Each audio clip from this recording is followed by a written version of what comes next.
Courageous conversations. It's a topic or principles that I learned from my dad. So especially growing up, as a parent, I look back, like as my dad, I look back a lot on the types of interactions we'd have. And truthfully, even though they can be quite challenging and uncomfortable conversations, ultimately they help shape who you are, and they also change your perspective in a really powerful way. But I wrote down a few notes just kind of about, I guess, what a courageous conversation is. But it usually just kind of refers to the type of conversations that are difficult, uncomfortable, and challenging, but also necessary. And so, like Vince touched on earlier, especially as a parent, I can see how they'd be incredibly valuable.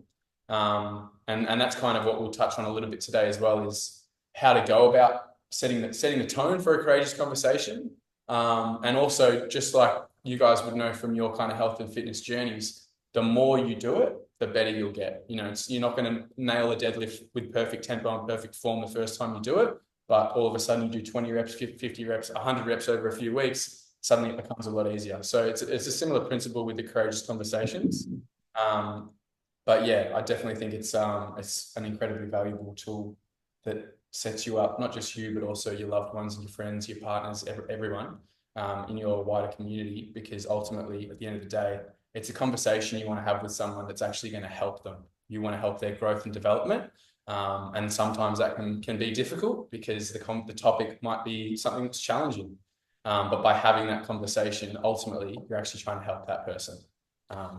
Yeah, and how it connects to the whole premise of limiting factors. When I've done stress journals with a lot of people, you'll be surprised, but there's all these different information about all the different ways stress can affect us and all the different things that affect us. But something that I actually found is the biggest thing that causes stress to someone in their day is when they have to have that difficult conversation.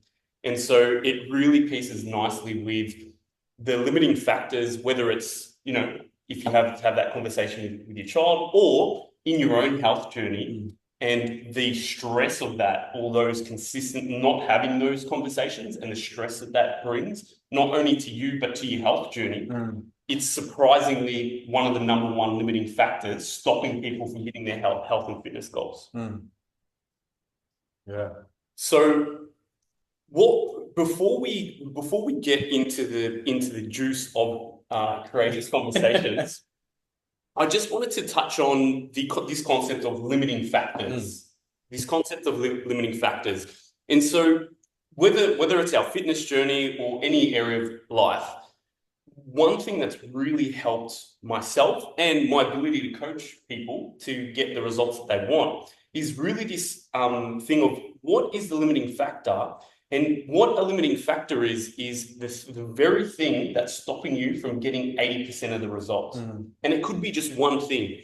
And we might be concentrating on so many different things, but if we just targeted this limiting factor, it will create transformation in your journey, right? So I thought it'd be interesting for the audience to really get a little bit of a grip on what do people struggle with? What are the common limiting factors that we're facing? And some of them may be obvious, some not, but we actually have a list, and this list is in order of what's stopping people or the most common limiting factors. So number one at the top of the list is emotional stress and how that affects our eating patterns, right? And usually what we see, it's usually due to work or family. They're the two biggest things when we're talking about the biggest struggle. Emotional eating really driven by this, overwork or really difficult family situation. Now, you wouldn't think that to be the case, right? You'd think it might be knowledge or it might be not knowing how to do something, but we've got so much information today that's actually not it. It's the amount of stress that we're facing in those two areas. The second one is we work with a lot of amazing people with amazing skills. And though sometimes it's hard to translate those skills if sometimes fitness can be something new that we're starting, right? So The second one is actually lack of planning and organization when it comes to your health and your fitness. So prioritizing, we prioritize work, we prioritize family, kids, but prioritizing our own health, our exercise, our food prep, our nutrition, those things go to the wayside and they usually get left out of the schedule. And by the time you've got to the end of your day, by the time you've taken on your work stress, you've dealt with family, there's no more time to do the things or put your oxygen mask on there. So number two is lack of planning. Then we have things like obviously snacking and feeling like you want to eat a lot at night. Right. So just having that urge to say, oh, it's at the end of the day, I really want to eat everything in the cupboard. The last one is socializing and how it affects our alcohol consumption, right?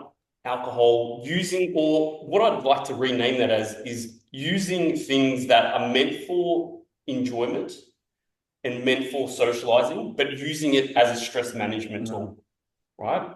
So that's just a quick overview. I may go into detail too much, so I'm going to stop myself there.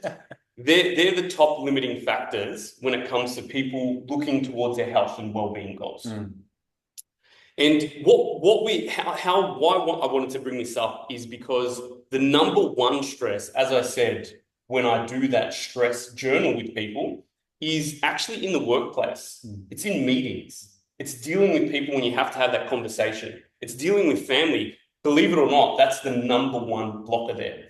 And the solution to that is the art of communication, really, right? And like Ollie eloquently says all the time, having that courageous conversation. 100%. So basically what we want to start unpacking now is can anyone resonate with that? Like if they think of a time at work or a meeting or a difficult person or a child where they're struggling to, or it's causing a level of stress, or a level of concern. Can everyone just bring that to mind? Family. Yep. Family, just having, I teach having conversations, but I still can't apply it necessarily to people like my closest family members. I can have it with Ollie, I can have it with you, I can have it with work colleagues, I can have it with all my clients, but there's, a particular family member that it's hard to have it. So yeah, that causes stress. Yeah. Vince, what would you say your obstacle is? I'm probably the same. Family is usually the one that does it. Usually spikes with and yeah, I tend to bounce off my wife, and we kind of level each other out, and you kind of realize afterwards that it's not that it's not worth the battle. It's just they're not me. I can't control them. So yeah, usually it's a bit of time to kind of be a bit more reasonable, rather than just kind of reacting. Yeah.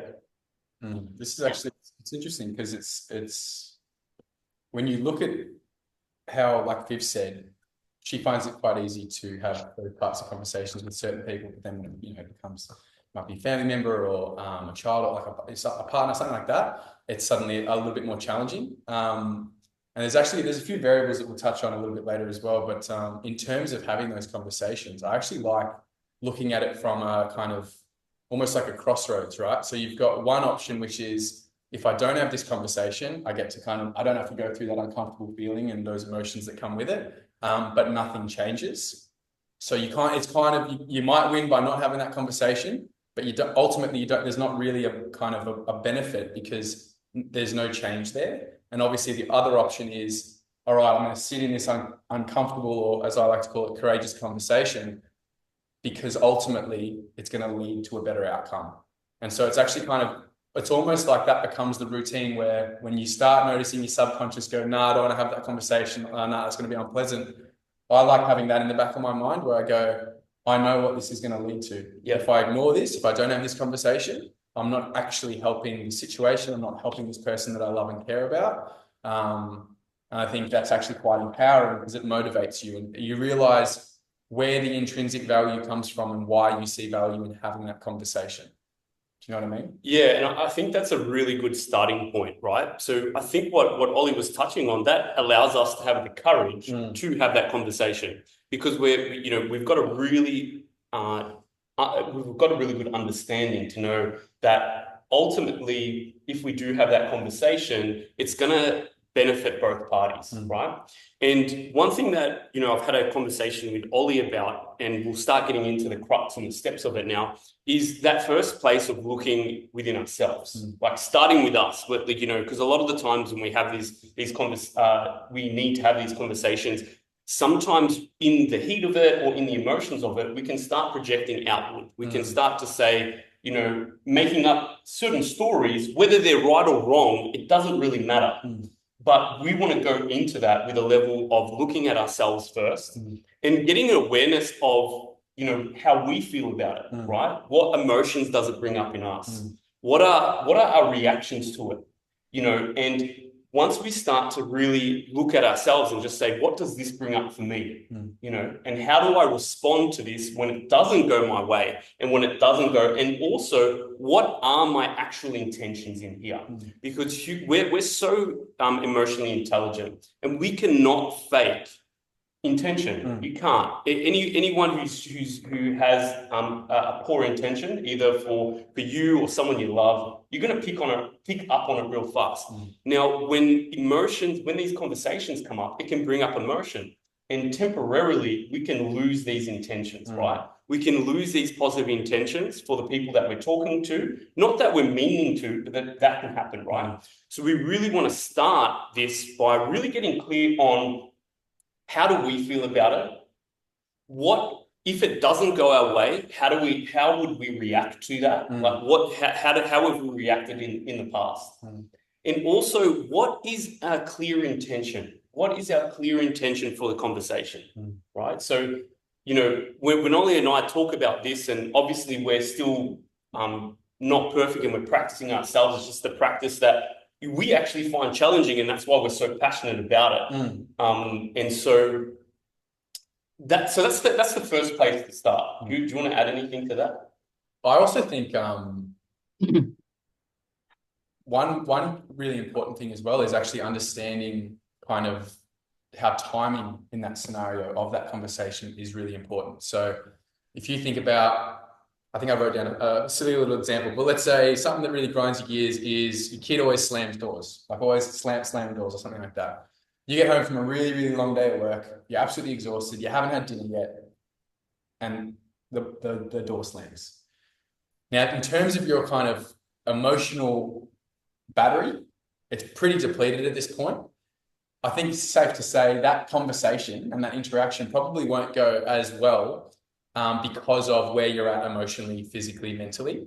So it's kind of understanding when the right time to have that conversation is. And if you're super fatigued, you haven't eaten, you're not feeling well, you're exhausted, you're overworked, you're stressed, that night probably might not be the perfect time. Or even just maybe it's focusing on having a shower, having dinner, doing some breath work for 5 or 10 minutes, calming your nervous system. And then like Anthony's saying, maybe then you reflect on what's the intention what do I want to get out of this conversation? How am I going to communicate that it's coming from a place of love and I want to care for this person and ultimately I want to help them. Because it's also, you think about how many times, and it might be a coworker, a boss or something, you're absolutely exhausted and they say, oh, okay, now this is where I need to talk to you, and you go, oh, I've got nothing in the tank. This is like mentally, I'm not prepared for this type of interaction, and I don't think it's going to go as well. So that's something definitely to keep an eye on for sure. And that's a great next point, because it's all about attunement, the concept of attunement, which is syncing in with something. So the first step is attuning with yourself, getting that understanding of yourself. And like Ollie said, it has to be the right space and time. And so if we're talking to someone, and what I want to touch on here is the concept of safety, right? The concept of do I feel safe? Does the person feel safe? And so this, and this is what I'm talking about, attunement, right? Is it the right time? And like Ollie was saying, is it the right time for that person? And is it the right time for you? And they both have to be at the right time. Yeah. It can't be you feeling good and them not feeling good. It can't be them feeling good and you not feeling good. And so this is where really understanding where the person is as well, right? Looking at is like, how has their day been? What's their body language like? What's their emotional capacity right now? Do we need to change the scene? Do we need to get out of the environment? And, you know, there is a time, right, where the time where that person might be the right time might be very, very limited for the right person. And sometimes boundaries come in and it's not possible to have that conversation. That reality exists, okay? If that person, you know, goes past your boundaries, or, you know, they're stepping at you, there's a certain limitation, right? But I believe with some creative problem solving and and getting really intentional about it, you can really understand where you're at, where the person you want to have the conversation is at, and set up the right environment to have the conversation. Now, the right environment creates safety. The right environment creates safety. So we talked at first about tuning with ourselves, then we're focusing on the other person. And then the first thing is, do we set up that safety? And a lot of how we set up with safety is those steps that I just said. But also when we're starting off the conversation, we want to frame it in a certain way. We want to frame it that, and Vince was talking about this at the start there. He really loved how Ollie framed the conversation. It's a courageous conversation. And so in terms of that, I think, and Ollie was telling me about how that really meant a lot to him as a teenager or growing up, because it's, you know, there's a bit of pep around it, there's a bit of courage. Obviously it changes depending on the person, right? But it's all the way you frame it, the way you build it up and the way you frame it. And so here it's getting really clear about, you know, if I did want to have a conversation with Ollie, I would be really clear about the intention of it. And if this is the right time for them. Now, a lot of people find it hard to go out of context like this. A lot of times it's like superficial, but we're going to have to go a little bit deeper here and really state what my intention is for you. And in that intention that I care about Ollie, and I actually want, and he needs to truly believe, and this is the part you cannot fake. This is the part, if you haven't worked on where it's coming from, you can't fake this, because when I say that intention to Ollie, he needs to feel that it's true. And it also, that sets up safety for the whole conversation. We've tuned in with ourselves, seeing where we're at. We've tuned in with the person, you know, we're making sure that it's at the right time, in the right environment. We've started off by stating intention and really creating safety and care in that situation. And then what I was getting into is just making sure that we're watching the stories and the language that we use, and using things like taking responsibility for it as well, being really clear and almost, you know, not saying more than we need to say, you know, and just stating how you feel about what the topic is and the possible facts about it as well. Those things we you know, once we've set that space, we want to get really clear about that. Now, what do we do when we get not the reaction that we want from that situation? When they say they don't want to have that conversation. No, in terms of, so we've sat down and we've said, maybe Viv, you can give an example here. I don't want, that's not fair. They get very defensive. They red zone, I call it the red zoning. And they activate a certain part of their brain. You're trying to be logical. So you've got to do so much assessment when the other person responds. It's so important. They'll get defensive. If they get defensive, it's got to be acknowledged and worked through. Exactly right. So in terms of when we do get that reaction, we really want to empathize and try to understand where they're coming from. And I mean, really understand, not say it in a way like, and kind of parrot back, but we really want to say, if I was in their situation, how does that actually feel? Or when was a time where I was a teenager or I was upset at my boss, and really try to understand it from that place. And then explain to them, once we've reached that understanding, that's when we can explain, okay, I actually see where you're coming from. I see these places, and make the person feel seen in their emotion, in their situation. And we can see why these conversations are so difficult, right? But from there, that's what can really calm the person down, make the person feel understood, make them feel like you actually care about what their points of view are.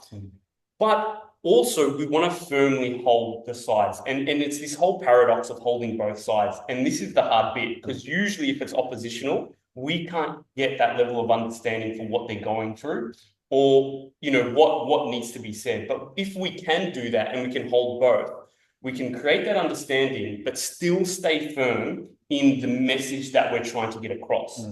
Now, this conversation might happen a few times. It might need a couple of interactions before we get to a point. But I find, and this might be a bit of a cop-out, I find by having the courage to do this, it starts to unravel something. It starts to unravel something in you, within them, that can naturally, even if you do this process imperfectly, it's going to start a process of either reaching a resolution. Now, obviously, I'm not talking about the point where, in terms of where there might be mental health issues, there might be other aspects that are completely outside of our scope to be having that conversation in that context. So I want to put those aside, right? But it really, even if you do this process imperfectly, you're going to unravel something.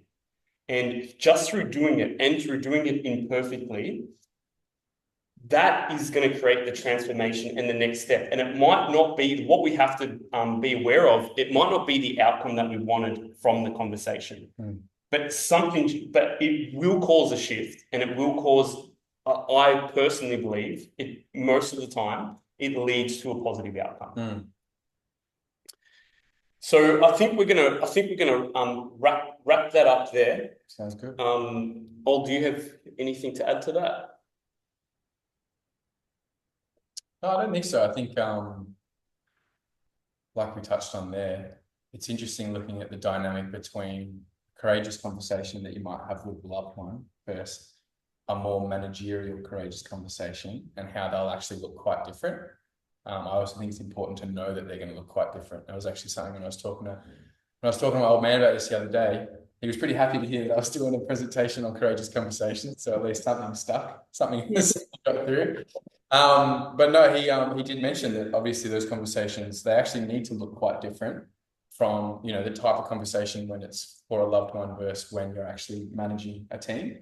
And just on that, like you said, I think one other thing to be mindful of as well is, if it's from a management standpoint, you actually need to make sure that you've built kind of a process and procedures for having that conversation, so that you can replicate that for every employee, not just one person or the other person. It's really important. It's such an important skill, I think, for, you know, in the workplace, in family, and the faster we can close these gaps, that's when the faster we can overcome those limitations. A lot of the limitations that people have in their health journey is because the gap in terms of how long it takes to do that difficult thing, or, you know, there's an avoidance gap there. So if we can close that gap actually leads to the results in your health and well-being. And so that's why we want to talk about this conversation and go a little bit outside of, you know, what most people expect fitness to be about. And, you know, just see the link about when we're, and obviously, again, we're not professionals in this. What we want to do more so is, but we do have conversations every day with people, and hard conversations. And what we want to just promote is the power of communication, the power of intention, and really, you know, understanding that and what it can do in your life. And if anyone wants to go a little bit further in, I'm sure Viv has a lot of good information as well, because this is what she does. But an amazing book it's a little bit old, is Crucial Conversations. And Yeah, it's just a really good starting base to really get a more in-depth understanding on the art of having those courageous conversations.